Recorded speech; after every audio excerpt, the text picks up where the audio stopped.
Hello friends, welcome back. तो friends, आज की वीडियो में स्टार्ट करते हैं हम अपना session GK GS for JKP JK SSB border battalion के लिए स्पेशली, और जेके एसएसबी फॉरेस्ट डिपार्टमेंट में जो भी वैकेंसीज है तो जहां से आपने 5 मार्क्स आप पक्के कर लेने हैं। GK top question with PDF भी मिलेंगी। तो चलिए स्टार्ट करते हैं आज की इस वीडियो को। तो जा जाएगा फ्रेंड्स हमारा फर्स्ट क्वेश्चन। तो क्या बात करी जा रही है, which planet look reddish in the night sky, previous year question है। ठीक है, तो ये प्लैनेट आपके लिए ये क्वेश्चन बहुत ही इंपॉर्टेंट रहने वाला है। तो क्या पूछा गया ऑप्शन में, मरकरी, मार्स, यूपिटर और सैटर्न। देखिए हम इस तरीके से करते हैं कि आपका कोई भी डाउट नहीं रहे, हर ऑप्शन को अच्छे से इलेबोरेट कर देते हैं। सबसे पहले इधर जो प्लैनेट्स की बात की जा रही है, ठीक है, देखिए 8 प्लैनेट्स हैं। कौन कौन से? मरकरी, आप ऐसे याद रख सकते हो, एम मरकरी, वी से वीनस, ई से अर्थ, एम से मार्स, MVEM। ठीक है, मरकरी, वीनस, अर्थ, मार्स, JSUN। ठीक है, JSUN, जुपिटर, सैटर्न, यूरेनस और नेपट्यून, 8 प्लैनेट आ जाते हैं। ठीक है, उसके बाद 9th प्लैनेट है प्लूटो। जो प्लूटो है उसको 2006 में प्लैनेट की कैटेगरी से रिमूव कर दिया गया था और उसे डाल दिया गया था ड्वार्फ प्लैनेट की कैटेगरीज में। ये सब आपने याद रखना है। उसके बाद बात करें प्लैनेट्स जो हमारे आ जाते हैं, terrestrial planet and Jovian planet. ठीक है, तो टेरेस्ट्रियल प्लैनेट कौन से आ जाते हैं? मरकरी, वीनस, अर्थ और मार्स, टेरेस्ट्रियल प्लैनेट। क्यों? क्योंकि इनका जो स्ट्रक्चर है वो सिमिलर है अर्थ की तरह, जिसकी वजह से हम इनको बोलते हैं टेरेस्ट्रियल प्लैनेट। ठीक है, उसके बाद जुपिटर, सैटर्न, यूरेनस और नेपट्यून, इनको बोलते हैं जोवियन प्लैनेट।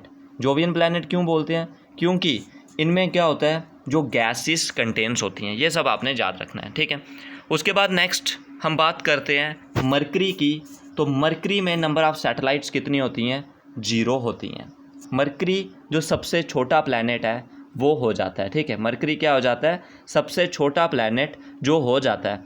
उसके बाद सन के पास जो प्लैनेट है वो कौन सा है? मरकरी, सबसे छोटा प्लैनेट मरकरी।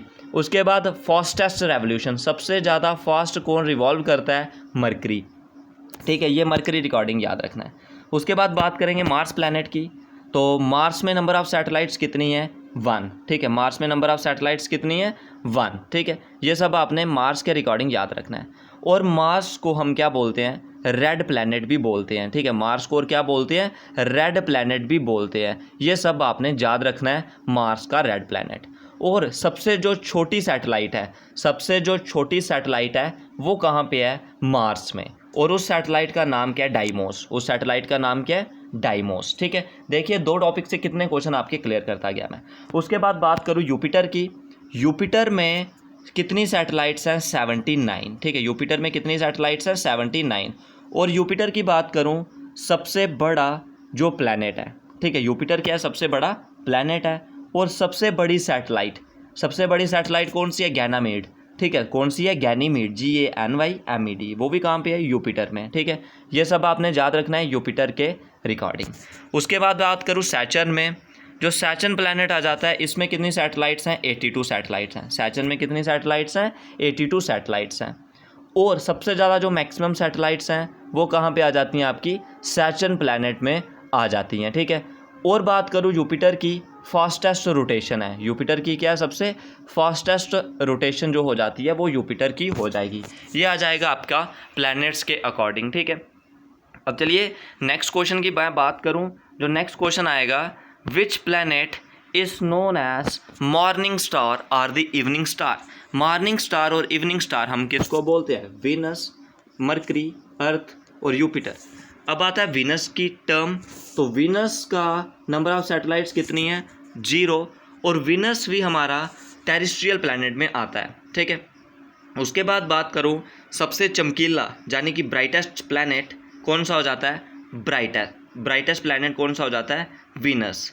उसके बाद इवनिंग स्टार हम किसको बोलते हैं? वीनस को। और हॉटेस्ट प्लैनेट किसको बोलते हैं? वीनस को। उसके बाद अर्थ के नियरेस्ट प्लैनेट कौन सा है? वीनस। मॉर्निंग स्टार किसको बोलते हैं? वीनस को। उसके बाद स्लोएस्ट जो रेवोल्यूशन है, ठीक है, स्लोएस्ट रोटेशन भी किसकी हो जाएगी? वीनस की हो जाएगी। और अर्थ ट्विन हम किसको बोलते हैं? अर्थ ट्विन बोलते हैं वीनस को। ये सब आपने वीनस के अकॉर्डिंग याद रखना है। उसके बाद मरकरी का मैंने पहले भी डिस्कस कर दिया। मरकरी के बाद आता है अर्थ। अर्थ में नंबर ऑफ सैटेलाइट्स कितनी है? 1, ठीक है। अर्थ को हम क्या बोलते हैं? ब्लू प्लैनेट भी बोलते हैं। और सबसे डेंसेस्ट प्लैनेट कौन सा हो जाएगा? आपका अर्थ हो जाएगा, ठीक है। ये सब हम डिस्कस कर चुके हैं, आपको ध्यान रखना है इसका, आपने भी साथ साथ में करते जाना है और कमेंट सेक्शन में अपनी सुजेशन जरूर बतानी है। चलिए अब आगे बढ़ते हैं। नेक्स्ट क्वेश्चन आ जाएगा फ्रेंड्स मेरा, the idea to have a constitution, यानी कि कॉन्स्टिट्यूशन का आइडिया किसने दिया था? Doctor Rajendra Prasad, M N. Roy, doctor B R. Ambedkar, H C. Mukherjee. बात करने वाला हूँ जो कॉन्स्टिट्यूशन है हमारा, उसका जो आइडिया था वो एम.एन. रॉय ने दिया था। एम.एन. रॉय क्या थे? एक पायनियर थे कम्युनिस्ट मूवमेंट इंडिया के। 1934 में एम.एन. रॉय ने जो आइडिया था कॉन्स्टिट्यूशन का वो दिया था, ठीक है। उसके बाद नेक्स्ट आप याद रख सकते हो डॉक्टर राजेंद्र प्रसाद, ठीक है, जो इलेक्टेड हुए प्रेसिडेंट, ठीक है। डॉक्टर राजेंद्र प्रसाद जो फर्स्ट प्रेसिडेंट भी रहे इंडिया के, और वो अपॉइंट हुए प्रेसिडेंट किसके? कॉन्स्टिट्यूएंट असेंबली के। कब? 11 दिसंबर 1946 को। ये सब आप याद रख सकते हो, ठीक है। उसके बाद बात करूँ डॉक्टर बी.आर. अम्बेडकर, तो उन्हें हम फादर ऑफ इंडियन कॉन्स्टिट्यूशन भी बोलते हैं। और जो हमारा कॉन्स्टिट्यूशन था उसको बनने में 2 साल 11 महीने और 18 दिन लगे थे, ठीक है। ये सब आपने याद रखना है। उसके बाद एच.सी. मुखर्जी और कृष्णमचारी ये इलेक्ट हुए थे वाइस प्रेसिडेंट किसके? कॉन्स्टिट्यूएंट असेंबली के, ठीक है। ये सब आपने याद रखना है। नेक्स्ट क्वेश्चन आएगा, जो कॉन्स्टिट्यूशन था वो कब फ्रेम हुआ था, कब सेटअप हुआ था? जो कॉन्स्टिट्यूशन था वो 16 मई 1946, 20 अगस्त 1950, 28 अगस्त 1950, 30 दिसंबर 1952। तो जो कॉन्स्टिट्यूशन था हमारा वो फ्रेम किया गया था कॉन्स्टिट्यूएंट असेंबली ऑफ इंडिया ने। कब? 16 मई 1946 को। 16 मई 1946 को किसके अकॉर्डिंग किया था? कैबिनेट मिशन प्लान के अकॉर्डिंग किया था 16 मई 1946 को, ठीक है। ये सब आपने याद रखना है। तो चलिए अब नेक्स्ट क्वेश्चन की मैं बात करता हूँ। नेक्स्ट क्वेश्चन आपने बताना है, ये क्वेश्चन हम डिस्कस कर चुके हैं ऊपर, who is known as father of Indian constitution, ठीक है। इसका आंसर आप कमेंट सेक्शन में करके तो नेक्स्ट क्वेश्चन आएगा फ्रेंड्स हमारा, विच among the following Indus valley site is situated in India, इनमें से कौन सी जो इंडस वैली की साइट है वो सिचुएटेड है इंडिया में? हड़प्पा, मोहनजोदारो, कालीबंगन, जाचोदारो, ठीक है। तो इधर आपने बताना है कौन सी इंडस वैली की साइट है जो इंडिया में सिचुएटेड है। देखिए जो इंडस वैली सिविलाइजेशन है, तो इंडस वैली सिविलाइजेशन में जो हड़प्पन सिविलाइजेशन थी उसको डिस्कवर किया गया था दयाराम साहनी ने। और हड़प्पन सिविलाइजेशन आपकी कहाँ पे है? पाकिस्तान में, ठीक है। हड़प्पन सिविलाइजेशन कहाँ पे है? पाकिस्तान में। कौन से रिवर के किनारे? रावी नदी के किनारे। कब फाउंड हुई थी? 1921 में। किसने फाउंड किया था? दयाराम साहनी ने, ठीक है। हड़प्पन सिविलाइजेशन है कहाँ पे? पाकिस्तान में, रावी नदी पे। 1921 में डिस्कवर की गई थी दयाराम साहनी के द्वारा। उसके बाद मोहनजोदारो, इसको हम माउंट ऑफ डेड भी बोलते हैं। ये भी कहाँ फाउंड हुई? पाकिस्तान में। डिस्कवर किया आर.डी. बैनर्जी ने। कौन से ईयर में? 1922 में। उसके बाद कालीबंगन जो आ जाती है इंडिया में राजस्थान में। राजस्थान की कैपिटल जयपुर। इसे किसने डिस्कवर किया? ए. घोष ने। और राजस्थान में कौन सी रिवर है? गागर नदी पे फाउंड हुआ। कौन से ईयर में? 1955 में। उसके बाद चांदारो, तो ये पाकिस्तान में है।